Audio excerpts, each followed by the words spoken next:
Assalamualaikum warahmatullahi wabarakatuh. Rabbi shrah li sadri wa yassir li amri wahlul 'uqdatam min lisani yafqahu qawli. என்னெடுத்து கொடுக்கப்பட்ட தலைப்பு சோதிக்கப்பட்ட 3 நபர்கள். இவங்க யார், எதுக்காக இவங்க சோதிக்கப்படுறாங்க? ஏன்னா மக்கள் எல்லாருக்குமே முன் உதாரணம் ஆகுறதுக்கு பனு இஸ்ராயேல்ல ஒரு சில பேரை அல்லாஹ் வந்து சோதிக்கிறதுக்காக சொல்லி காட்டுறான். அந்த 3 பேர்ல தான் ஒருவர் கருணை பிடிச்சவர். ஏன் இப்படி சொல்றா? ஏன்னா அல்லாஹ்வுடைய அச்சம், அல்லாஹ் கிட்ட இருந்து கிடைத்த அருளை இவங்க கரெக்டா பயன்படுத்துறாங்களா பார்க்கறதுக்கு தான்.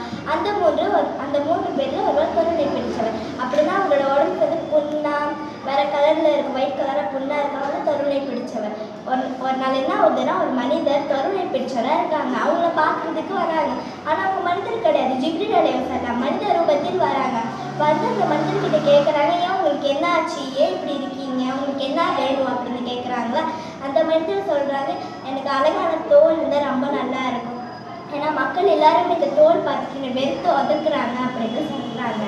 அந்த மனிதர் ரூபத்தில் இருந்தாங்க மறுப்பு.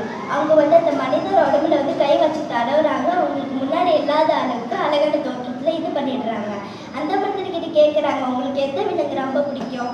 அந்த மனிதர் சொல்றாங்க, எனக்கு ஒட்டகம்னா ரொம்ப பிடிக்கும். அவங்களுக்கு ஒரு ஒட்டகம் கொடுத்துட்டு அவங்களுக்கு ஒரு ஒட்டகம் கொடுக்குறாங்க. எந்த ஒட்டகம் வயிற்றுல குட்டி இருக்கோ அந்த ஒட்டகம் கொடுத்துட்டு போயிடுறாங்க. இரண்டாவது ஒரு ஆளை பார்க்குறாங்க. யாருன்னா வழுக்கு தலையோடையவன். அப்படின்னா அவங்க தலையில முடியே இல்லை, வழுக்கையா இருக்காங்க. அவங்க தான் வழுக்கு தலையோடையவன். அந்த மழுக்கு அவங்கள பார்த்துட்டு சோகமாயிடுறாங்க. அந்த மனிதர்கிட்ட போய் கேட்குறாங்க, ஏன் உங்களுக்கு என்ன ஆச்சு அப்படின்னு கேட்குறாங்களா.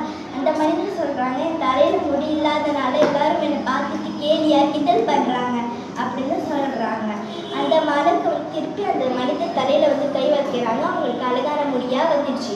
அந்த மனிதர்கிட்ட கேட்குறாங்க, உங்களுக்கு எந்த விலங்கு ரொம்ப பிடிக்கும்? அந்த மனிதர் சொல்றாங்க, எனக்கு மாடுனா ரொம்ப பிடிக்கும். அவங்களுக்கு ஒரு மாடு கொடுக்குறாங்க. எந்த மாடு வயிற்றுல குட்டி இருக்கோ அந்த மாடு கொடுத்துட்டு போயிடுறாங்க. மூன்றாவது ஒரு ஆளை பார்க்குறாங்க. யாருன்னா கூட அவங்களுக்கு பார்வை தெரியாது. அவங்ககிட்ட போய் கேட்குறாங்க, உங்களுக்கு என்ன ஆச்சு அப்படின்னு கேட்குறாங்களா. அந்த மனிதர் சொல்றாங்க, எனக்கு பார்வை தெரியாது, நான் இந்த உலகத்தை பார்த்ததே இல்லை, எனக்கு இந்த உலகம் பார்த்துட்டு ரசிக்கணும் அப்படின்னு சொல்றாங்களா. அந்த மனிதர் அந்த மலைக்கு வந்து அந்த மனிதர் கண்ணில் வந்து கை வைக்கிறாங்க. அவங்களுக்கு தெளிவான ஒளி வந்துடுச்சு. அந்த மனிதர்கிட்ட கேட்குறாங்க, உங்களுக்கு எந்த விலங்கு ரொம்ப பிடிக்கும்? அந்த மனிதர் சொல்றாங்க, எனக்கு ஆடுனா ரொம்ப பிடிக்கும். அவங்களுக்கு ஒரு ஆடு கொடுக்குறாங்க. எந்த ஆடு வயிற்றுல குட்டி இருக்கோ அந்த ஆடு கொடுத்துட்டு போயிடுறாங்க. ஒரு சில நாட்களோ மாதங்களோ காலங்களோ கழிச்சு வராங்க. அதே மனிதர் தான், அதாவது அதே மருக்கு தான் ஜிப்ரீல் அலைஹிஸ்ஸலாம் தான் ரொம்ப தூரம் ட்ராவல் பண்ணி வந்தால் கையில் காசு இல்லாமல் டயர்டா அது மாதிரி வராங்க. ஃபர்ஸ்ட் ஒரு மனிதரை பார்த்தாங்களா, கருணை பிடிச்சவர். அவங்க கிட்ட போறாங்க. கருணை பிடிச்சவர் செழிப்பாக இருக்காங்க. ஏன்னா வந்து அவங்களுக்கு ஒட்டகம் கொடுத்தாங்களா. அந்த ஒட்டகம் குட்டி போட்டு ஒட்டக தோல் வந்து வச்சிருக்காங்க. அந்த மனிதர்கிட்ட போய் சொல்கிறாங்க, நான் ரொம்ப தூரம் ட்ராவல் பண்ணி வந்து என்னோட காசு பர்ஸ் எல்லாமே தொலைஞ்சி போச்சு, அவங்களோட ஒட்டக ஏதாச்சும் கொடுத்தா எனக்கு உதவமாக இருக்கும், உங்களால் உதவ முடியுமா அப்படின்னு சொல்கிறாங்களா. அந்த மனிதர் சொல்கிறாங்க, என்னாலலாம் உதவ முடியாது, நீங்கள் வேற ஆளை போய் பாருங்கள் அப்படின்னு சொல்கிறாங்க. அந்த மருக்கு சொல்கிறாங்க, ஏன்பா அல்லாதான் இது உங்களுக்கு நாடி கொடுத்தேன் அப்படின்னு சொல்கிறாங்க. அந்த மனிதர் சொல்கிறாங்க, இல்லை அல்லாத இது நாடி கொடுக்கல, நான் தான் சமாளிச்சது அப்படின்னு சொல்கிறாங்க. அந்த மருக்கு வந்து சொல்கிறாங்க, நீ முன்னாடி இந்த நிலைமைக்கு வந்துரு சொல்கிறாங்களா. அதுக்கு அடுத்த செகண்டே அவர் முன்னாடி இந்த மாதிரி ஆயிடுறாரு. ஒட்டகம் இல்லாமல் நோயா அது மாதிரி ஆயிடுறாரு. இரண்டாவது மனிதரை பார்த்தாங்களா, வழுக்கு தலையோடையவர். அவங்ககிட்ட போகிறாங்க. அவங்ககிட்ட போயிட்டு அதான் சொல்கிறாங்க, நான் ரொம்ப தூரம் ட்ராவல் பண்ணி வந்தேன், என்னோட பர்ஸ் காசு எல்லாமே தொலைஞ்சி போச்சு, அவங்களோட மாடு தர்ஷனம் கொடுத்தா எனக்கு உதவமாக இருக்கும், அவங்களால உதவ முடியுமா அப்படின்னு சொல்கிறாங்களா. அந்த மனிதர் சொல்கிறாங்க, நல்லா உதவ முடியாது, நீங்கள் வேற ஆளை போய் பாருங்க அப்படின்னு சொல்கிறாங்க. அந்த மனிதர் சொல்கிறாங்க, ஏன் அல்லாதானே இது உங்களுக்கு நாடி கொடுத்தேன் அப்படின்னு சொல்கிறாங்களா. அந்த மனிதர் சொல்கிறாங்க, இல்லை அதான் இது நாடி கொடுத்தேன், நான் தான் சமாளிச்சது அப்படின்னு சொல்கிறாங்க. அந்த மனிதர் சொல்கிறாங்க, நீ முன்னாடி இந்த நிலைமைக்கு வந்துரு அப்படின்னு சொல்கிறாங்களா. அதுக்கு அடுத்த செகண்டை முன்னாடி இந்த மாதிரி ஆயிடுறாரு, வழுக்கையா மாடு இல்லாமல் அது மாதிரி ஆயிடுறாரு. மூன்றாவது மனிதரை பார்த்தாங்களா கூட. அவங்கக்கிட்ட போகிறாங்க.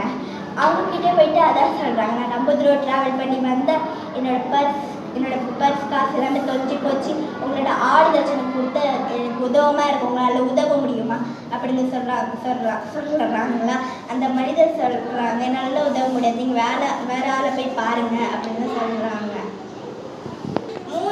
மூன்றாவது மனிதர்கிட்ட போகிறாங்க. யாருன்னா பார்வை தெரியாதவங்க. அவங்கக்கிட்ட போயிட்டு அந்த மலைக்கு சொல்கிறாங்க, நான் ரொம்ப தூரம் ட்ராவல் பண்ணி வந்தேன், என்னோட காசு பர்ஸ் எல்லாமே தொலைஞ்சி போச்சு, அவங்களோட ஆடி தரிசனம் கொடுத்தா எனக்கு உதவமாக இருக்கும், உங்களால் உதவ முடியுமா அப்படின்னு சொல்கிறாங்களா. அந்த மனிதர் சொல்கிறாங்க, நீங்கள் எவ்வளோ வேணாலும் எடுத்துக்கோங்க, ஏன்னா அல்லாஹ் வந்து ஒரு பார்வை இல்லாதவருக்கு இவ்வளோ தெளிவான ஒளி கொடுத்துருக்கா. இது மட்டும் இல்லாமல் ஒரு சின்ன ஆடு மூலியமாக அல்லாஹ் எவ்வளோ பரக்கத் செஞ்சுருக்கா, அல்லாஹ்க்கு நன்றி உள்ள அடியானாக இருக்கணும் அப்படின்னு சொல்கிறாங்களா. அந்த மனுக்கு சொல்கிறாங்க, அல்லாஹ்வால் அனுப்பப்பட்ட தூதர் தான் அந்த விஷயத்தை சொல்லி நீங்கள் மட்டும்தான் அல்லாஹ்க்கு நன்றி உள்ள அடியானாக இருக்கீங்க, மீதி இருக்கிற 2 பேர் அல்லாஹ்க்கு நன்றி கெட்ட அடியானாக ஆகிட்டாங்க, நீங்கள் மட்டும்தான் அல்லாஹோட விஷயத்தில் நன்றி உள்ள அடியானாக இருந்திருக்கீங்க அப்படின்னு சொல்கிறாங்க. இது மூலியமாக நாங்கள் என்ன விளங்குறோன்னா, எந்த ஒரு சோதனை வந்தாலும் எந்த ஒரு விஷயத்தால் நாங்கள் சோதிக்கப்படுறோம்னா அது மூலியமாக ஒரு பொருளோ இல்லைனா சோதிக்கப்பட்ட விஷயத்தை நாங்கள் ஜெயிக்க போகிறோன்னா என்ன செய்யக்கூடாது, இழிவாவோ அளவை மறந்துட்டு பேசக்கூடாது. அல்லாஹ்வுக்கு நன்றி கெட்ட அடியானாக இருக்காமல் நன்றி உள்ள அடியானாக எல்லாருமே இருக்கணும். எந்த ஒரு சோதனை வந்தாலும் அது பொறுமையாக கையாண்டு அல்லாஹ்வுக்கு ஒரு பிடித்த மக்களாக இருக்கணும். அல்லாஹ் எங்கள் எல்லாருமே காப்பாற்றுறாங்க. அஸ்ஸலாமு அலைக்கும் வரஹ்மத்துல்லாஹி வபரகாத்துஹு.